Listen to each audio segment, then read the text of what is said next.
সুপ্রিয় শিক্ষার্থী, সবাই অনেক অনেক প্রীতি ও শুভেচ্ছা গ্রহণ করো। লক্ষ্য করো, আমাদের আশেপাশে যত উদ্ভিদ আছে তার বেশিরভাগ উদ্ভিদই হয়তোবা C3 গোত্রের অথবা C4 গোত্রের। C3 গোত্রের উদ্ভিদ। আমাদের আশেপাশের বেশিরভাগ উদ্ভিদই C3 গোত্রের, যেমন আম, জাম, ধান, গম, কাঁঠাল, লিচু, কলা, এরা বেশিরভাগই C3 গোত্রের। আবার কিছু উদ্ভিদ রয়েছে C4 গোত্রের, যেমন ইক্ষু, ভুট্টা, অ্যামারান্থাস, গ্রেপ গাছ, মুথা গাছ, চীনা, মিল্লাত, কাউন, গিনি ঘাস, এরা হলো C4 গোত্রের উদ্ভিদ। আরেকটা গোত্র অবশ্য আছে, তাকে আমরা বলি CAM, কিন্তু এরা খুবই রেয়ার, এদের খুব একটা দেখা যায় না। তাহলে আমরা আমাদের আশেপাশে, আমাদের দেশের বা দেশের বাইরের বেশিরভাগ জায়গায় আমরা যে সকল উদ্ভিদ দেখতেছি বেশিরভাগই হলো C3 গোষ্ঠীর অন্তর্ভুক্ত। এবং লক্ষ্য করো, C4 গোত্রের উদ্ভিদগুলো সাধারণত একবীজপত্রী ঘাস জাতীয় উদ্ভিদ। ইক্ষু, ভুট্টা, এরা তো সবাই ঘাস জাতীয় উদ্ভিদ। তারপরে মুথা গাছ, অ্যামারান্থাস, কাউন গাছ, এরা সবই ঘাস জাতীয় উদ্ভিদ। কিন্তু আবার C3 উদ্ভিদগুলো, লক্ষ্য করো, C3 উদ্ভিদগুলো একবীজপত্রীও হতে পারে, দ্বিবীজপত্রীও হতে পারে। যাই হোক, আমরা চক্রের উপর ভিত্তি করে এভাবে উদ্ভিদের শ্রেণীবিন্যাস করেছি। C3 চক্র অবলম্বন করলে তাদেরকে আমরা বলি C3 উদ্ভিদ। আর C4 চক্রের মধ্যে যদি সালোক সংশ্লেষণের আলোক নিরপেক্ষ পর্যায়ের কার্বন বিচারণের ক্ষেত্রে যদি C4 চক্র সে গ্রহণ করে, তাকে আমরা বলি C4 উদ্ভিদ। আর C3 চক্র হলে তাকে আমরা বলি C3 উদ্ভিদ। তাহলে আমার প্রশ্ন হলো, কোনটি বেশি ভালো, C3 না C4?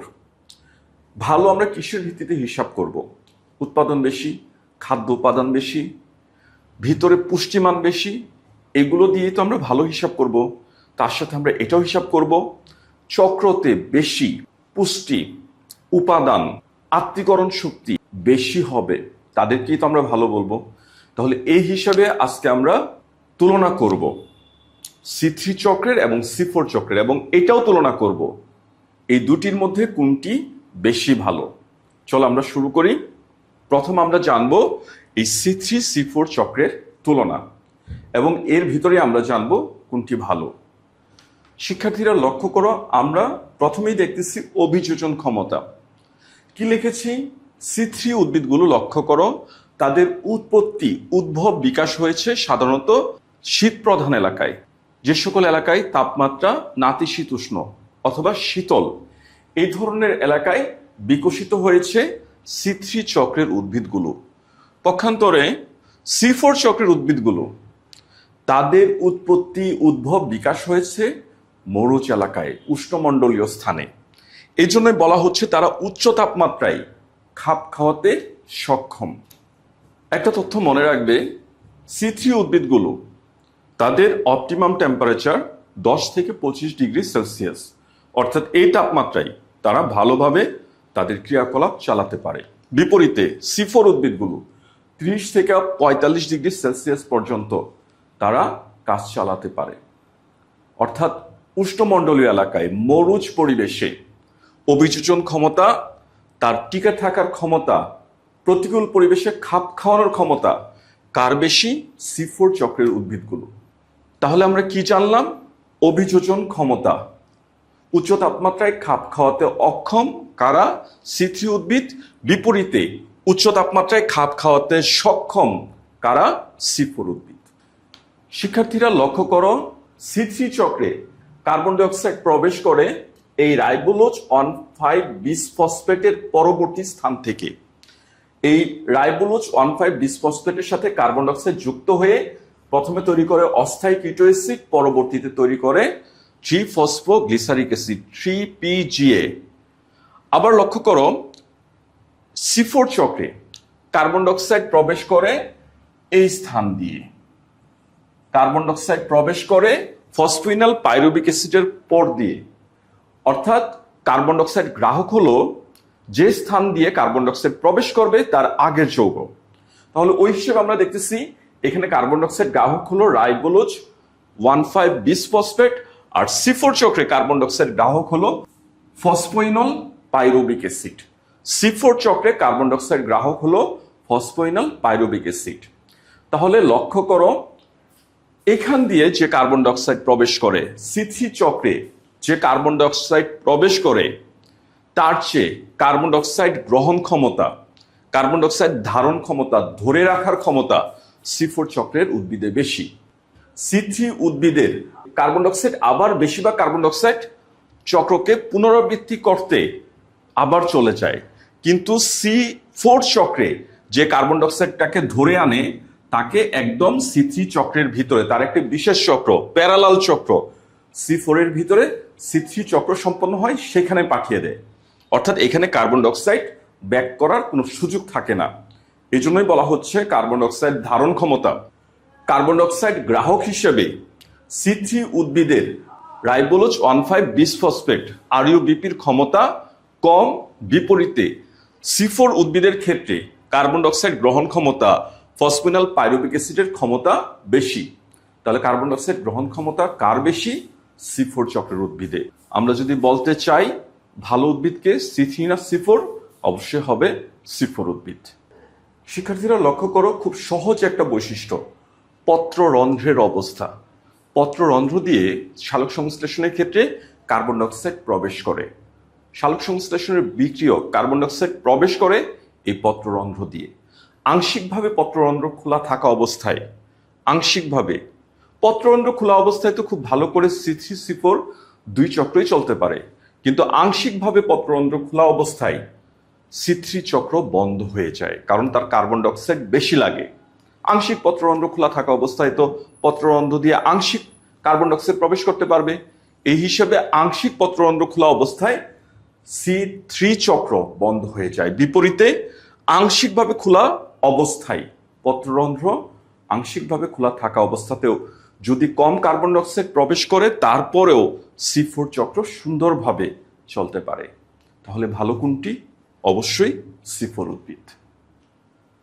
শিক্ষার্থীরা লক্ষ্য করো, পরবর্তী পয়েন্টটি আগের পয়েন্টের সাথে রিলেটেড।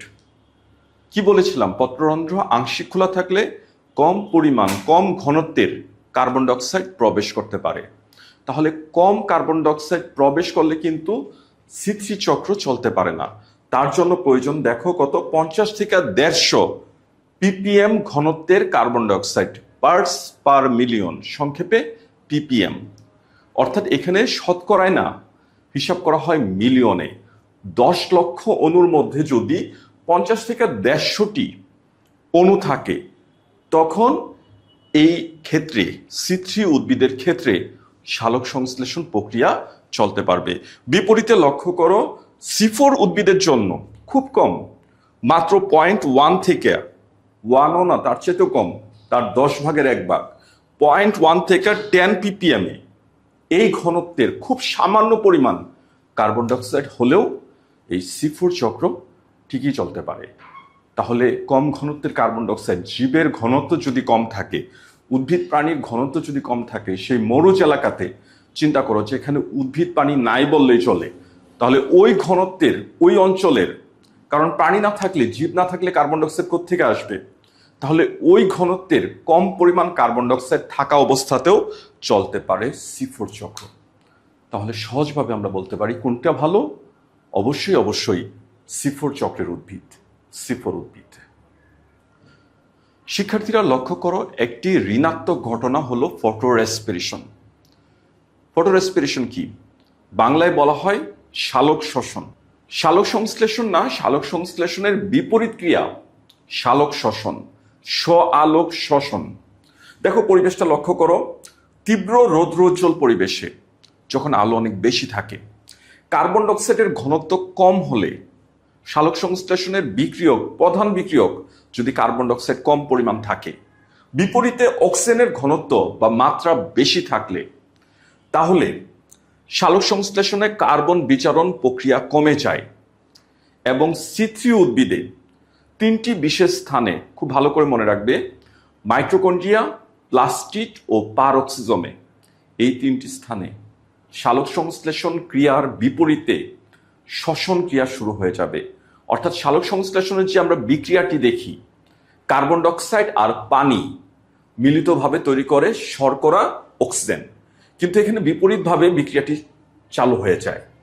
অক্সিজেন আর শর্করা ভেঙে বিপরীতভাবে প্লাস্টিড, মাইটোকন্ড্রিয়া ও পারক্সিজমে তৈরি হয় কার্বন ডাইঅক্সাইড ও পানির অণু।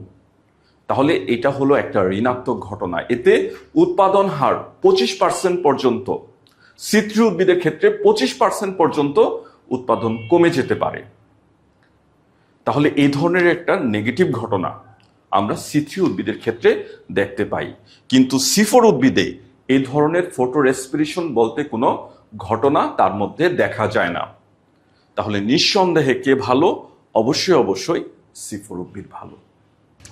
ক্রাঞ্চ অ্যানাটমি, পাতার বান্ডল সিটকে ঘিরে অরীয়ভাবে সজ্জিত স্ক্লেরাইড টিস্যুর বিশেষ স্তর। আর এই ক্রাঞ্চ অ্যানাটমি C4 উদ্ভিদের একটি অন্যতম গঠন, আর এই গঠনের জন্য তার উৎপাদন হার অনেক বেশি। আর C3 উদ্ভিদে এই ধরনের ক্রাঞ্চ অ্যানাটমি নামক কোনো বিশেষ দৈহিক গঠন, তার কোষীয় গঠন, তার ভিতরে সূক্ষ্ম গঠন দেখা যায় না। এই জন্য C3 উদ্ভিদে উৎপাদন হার কম, আর বিপরীতে C4 উদ্ভিদে এই বিশেষ গঠনের জন্য তার উৎপাদন হার বেশি। শিক্ষার্থীরা লক্ষ্য করুন এনজাইমের তীব্রতা। C3 ক্ষেত্রে, C3 চক্রর ক্ষেত্রে কার্বন ডাইঅক্সাইড বা কার্বন ফিক্সিং এনজাইম, নিশ্চয়ই মনে আছে রুবিস্কো এনজাইম, রুবিস্কো এনজাইম এর ক্ষমতা হলো মধ্যম। অর্থাৎ যে কার্বন ডাইঅক্সাইড গ্রহণ করে তার বেশিরভাগ আবার পুনরাবৃত্তির কাজে ব্যবহৃত হয়ে যায়, অর্থাৎ তার উৎপাদন এই জন্য কম।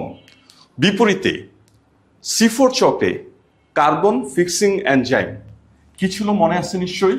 কার্বক্সিলেজ, কার্বক্সিলেজ এই এনজাইমের ক্ষমতা হলো উচ্চ।